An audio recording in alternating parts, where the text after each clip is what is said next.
Hi everybody, this is your narrator Ali, and I hope you are ready to relax to our story today. Tonight, we'll sit beside a small winter hearth in old Japan and listen to the tale of Hana Saka Jiji, the old man who made dead trees blossom and whose kindness to a faithful dog brought him riches no greed could keep. Let your breathing slow as we step into his quiet village. Chapter 1. The Cheerful Poor. In a little village where fields met low hills, there lived an old man and his wife. Their hair was white, their backs a little bent, and their hands roughened by many years of work. All their lives they had been honest and industrious, yet fortune had never favored them with riches. Now that age had stiffened their joints, it was hard enough simply to keep a roof overhead and a little rice in the pot. Even so, their cottage was filled with laughter. They did not complain to one another or to the gods. If they went to bed hungry, they said nothing of it. If they had a bit of food to spare, they gave thanks. Most of all, they shared what they had with their dog. He was no pedigreed creature, only a small, sharp-eyed animal with a curled tail and a good heart. He followed the old man to the fields, watched the old woman spin and cook, and curled up at their feet at night. They spoke to him as if he were a son, and he understood enough to wag his tail at the right moments. He repaid their affection with faithfulness and cleverness, as you will see. Chapter 2. Treasure Under the Spade.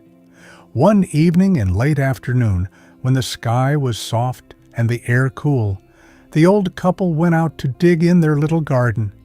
The dog trotted along happily, while the man turned the soil with his spade and the woman pulled weeds. The dog sniffed here and there, his nose close to the ground. Suddenly, he began to scratch furiously at one spot, throwing earth behind him in a shower. The old woman straightened and wondered what mischief he was about. The old man chuckled, thinking the dog was merely playing. But the scratching did not stop. It grew faster and more determined. The dog barked sharply as if to call them. The woman's eyes narrowed. She had watched animals all her life and knew the difference between play and purpose. She called her husband over, and together they peered into the hole. The dog, panting with his effort, stepped aside. The old man pushed his spade into the soil and helped widen the pit. Soon the spade struck something solid. They cleared the earth away and uncovered a large buried chest. With trembling hands, they pried it open. Inside lay coins and bars of silver and gold, strings of jewels, bolts of rich silk and brocade, more wealth than they had ever seen or imagined. For a moment, they could only stare. Then they turned to their dog with tears in their eyes, praising his cleverness. He leapt up at them, licking their faces, his tail a blur of delight, pleased not so much by the treasure as by their joy. They carried the heavy chest into their humble house, still half afraid they might wake to find it a dream. The dog ran in circles and barked happily, as if blessing every corner. Chapter 3. Envy Behind the Hedge. Next door, separated only by a bamboo hedge, lived another elderly couple. Their circumstances were similar in age and poverty, but their hearts were not alike. Where the first pair were gentle and contented, this second pair were sour and begrudging. They peered constantly through cracks and knots in the bamboo, counting every grain of rice their neighbors cooked, measuring every small comfort. When the dog's excited barking drew their attention, and they saw the unearthed chest carried into the house, Envy stung them like nettles. Instead of rejoicing at their neighbor's good fortune, they ground their teeth. From that day, they found no rest. At last, the mean-spirited old man decided on a plan. He went to his kindly neighbor and asked with forced politeness if he might borrow the dog for a while. The good old man, whose heart suspected no evil, agreed at once. He trusted his neighbors and believed they too would be kind. So the dog went next door, his tail still wagging. Chapter 4. The Dog's Trial.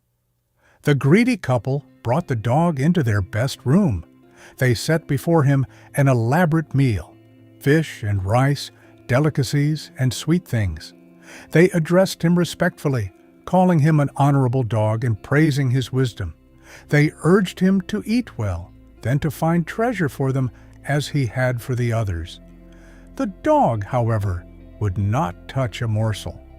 Perhaps he sensed that these hands had never caressed him, that these smiles did not reach the eyes. The couple grew impatient. If he would not eat, they decided, they might as well enjoy the feast themselves. They quickly devoured everything, licking their chopsticks clean. Then, disappointed that their flattery had not worked, they tied a rope around the dog's neck and dragged him out to their garden.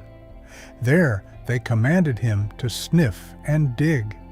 At first he hesitated, but under the blows of a stick he began to scratch at the soil, not from inspiration, but from pain. The old man's greed flared. He was sure that treasure must be near. The dog dug deeper. At last, something came to light, not a chest of gold, but a heap of foul rubbish, so rotten and vile that the stench forced the couple to cover their noses and leap back. Their fury burned hotter than their shame. They shrieked that the dog had deceived them. Blame flew from one to the other and landed on the trembling animal. That night, in their anger, they cruelly killed him and buried his body at the foot of a tall pine tree in their yard. The soil closed over his small form. The moon looked on in silence. Chapter 5. Sorrow and the Miracle Mortar. When word reached the good old couple that their beloved dog was dead, grief washed over them. They wept as if they had lost a child. They went to the place of his burial beneath the pine. They brought flowers from their garden and scattered them on the mound. They burned incense, letting the fragrant smoke drift upward as an offering to his spirit. They placed bowls of food beside the grave, knowing that, even in the unseen realms, kindness can comfort. The old man sat there for a long time, his rough hand resting on the soil. At last, he decided to honor the dog in another way. He cut down the pine tree that shaded the grave and used its wood to carve a mortar. It was a simple thing, round and smooth, meant for pounding rice. He brought it home, poured rice into it, and began to work the pestle. As he pounded, something strange happened. The grains did not break into flour. Instead, as the old woman peered into the mortar, she saw them turning into shining gold coins, broad and heavy. Her eyes widened. She cried out in wonder, calling her husband to look. Soon, the mortar was full of gold, enough to ensure that the couple would never suffer want again. They bowed deeply, recognizing that this was the dog's final gift, his gratitude made tangible. Chapter 6. The Burning of the Mortar. Envy has sharp ears. The greedy neighbors learned quickly that the simple wooden mortar next door had turned rice into gold. Their desire flared anew. The bad old man marched over and asked to borrow the mortar. claiming that he needed one especially. The good old man, still trusting and generous, agreed. He believed that sharing blessings increases them. The greedy couple carried the mortar home as if it already contained treasure. Without delay, they poured in a great quantity of rice and began to pound. They worked hard, sweat on their brows, imagining the glittering wealth that would soon spill forth. But when they paused and looked inside, no gold greeted them. The rice had spoiled. It lay in the mortar, mildewed and foul, entirely ruined. Their disappointment turned to rage. They declared that the mortar had betrayed them. Without a thought for whose hands had made it, they dragged it outside, built a roaring fire, and burned the poor object to ashes. The smoke rose into the sky, carrying with it the last physical trace of the grateful dog's tree. Chapter 7. Ashes that Bring Spring. When the good old couple discovered that their special mortar had been destroyed, their hearts ached, yet they did not storm next door or demand repayment. They sighed, accepted their loss, and went on as best they could. Gold they had enough of now, yet they missed the simple beauty of their dog's final miracle. One day, the old man gathered some of the ashes left from the burnt mortar. He did not know exactly why. Perhaps he wished to keep some memory of the tree and a dog. It was midwinter.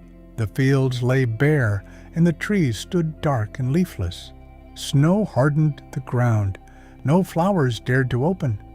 Looking at the ashes in his hands, he felt a sudden impulse. He climbed into a nearby cherry tree and gently scattered a small handful over the branches. In an instant, something wondrous occurred. Buds swelled and burst as if spring had been summoned from hiding.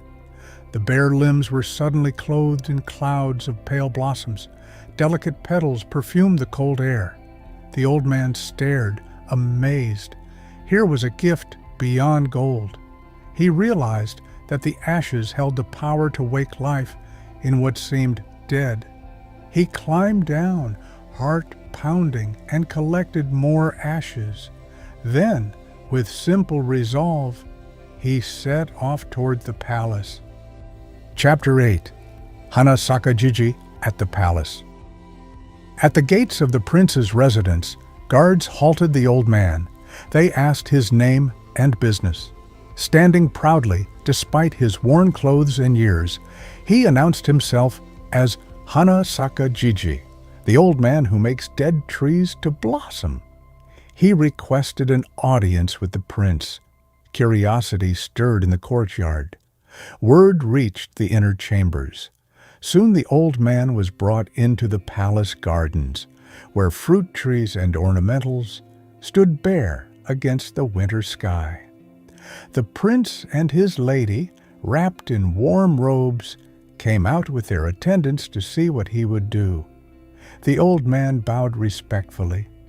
Then he climbed into a cherry tree whose branches reached toward the palace roof. From his sleeve he drew a pinch of the precious ashes and scattered them lightly over the twigs. Before the eyes of all, buds formed and opened. The tree burst into bloom, covering itself with delicate pink flowers as if the season had skipped ahead by months. The prince exclaimed in delight. He called his wife and maidens closer. Together they walked among the sudden blossoms, touching petals, breathing in fragrance. The old man moved from tree to tree, plum, peach, and others, and wherever the ashes fell, flowers followed. The garden glowed with the colors and scents of early spring, though snow still lay in shaded corners. The prince was overjoyed. He declared that it was like having 2 seasons at once. In gratitude, he rewarded Hana Saka Jiji generously with silk, coins, and grain. The old man accepted humbly, his eyes shining more at the beauty of the blossoms than at the weight of the gifts. Chapter 9. The Pretenders and Their Fall. News of this marvel spread quickly through the town. It reached, of course, the ears of the greedy couple. They discovered that a few ashes from the burnt mortar still remained where the wind had not scattered them. Gathering these in a basket, they hatched a new scheme.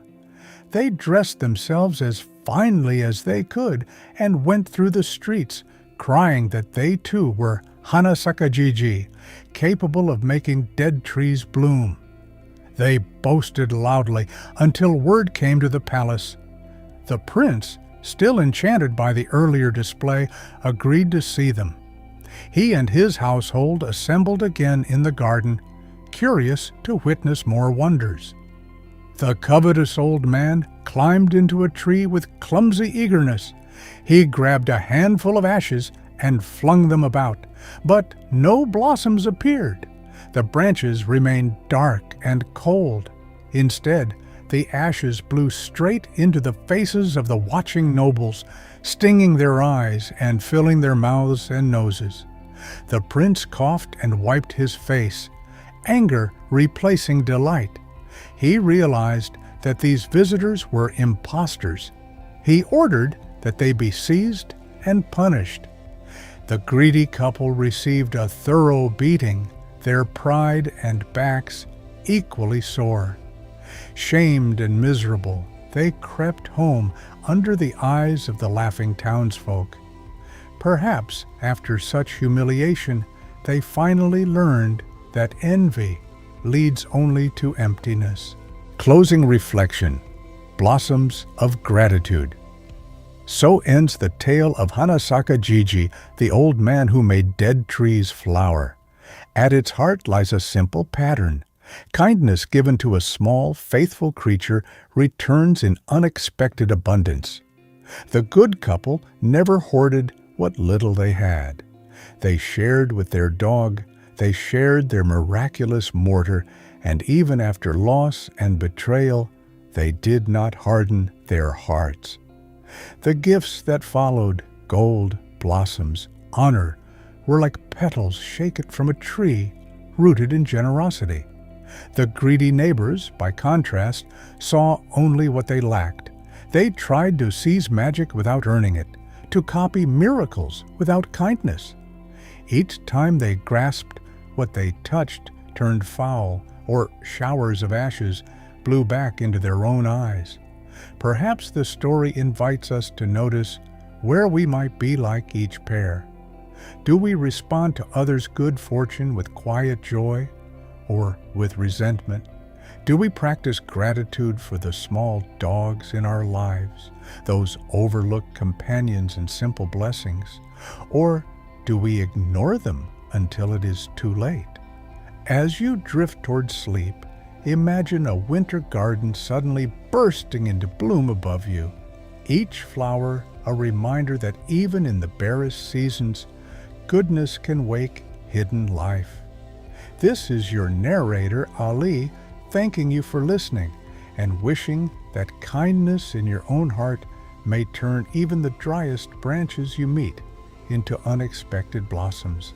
For more stories that can help you relax, don't forget to like and subscribe.